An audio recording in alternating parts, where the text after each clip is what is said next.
Mbrëmjen e së shtunës, një protestuese ka hipur mbi murin rrethues të ambasadës izraelite në Tiranë dhe ka hequr nga aty flamurin e shtetit të Izraelit.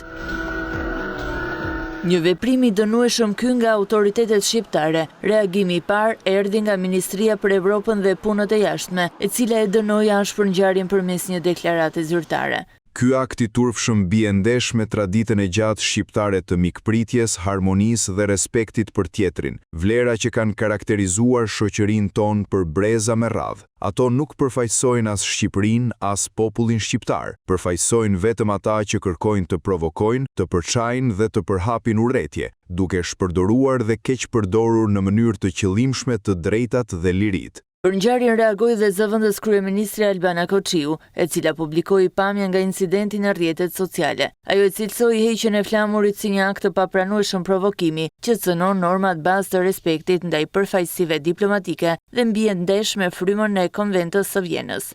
Ky nuk është thjesht një sulm ndaj një simboli shtetëror. Çdo akt që synon të shënjestrojë identitetin e një populli, të delegitimojë praninë e tij ose të nxjisë armiqësi mbi baza etnike apo fetare, krijon terren për intolerancë dhe antisemitizëm, fenomene që Europa i njeh nga kapitujt më të errët të historisë së saj dhe që nuk mund të kenë vend në shoqëritë demokratike. Në reagimin e saj, zëvendës kryeministri nënvizoi se ky është një akt i izoluar që bie ndesh me traditën shqiptare të harmonisë dhe respektit për tjetrin, ndërsa rikonfirmoi solidaritetin me ambasadën e Izraelit dhe angazhimin e Shqipërisë për respektimin e së drejtës ndërkombëtare.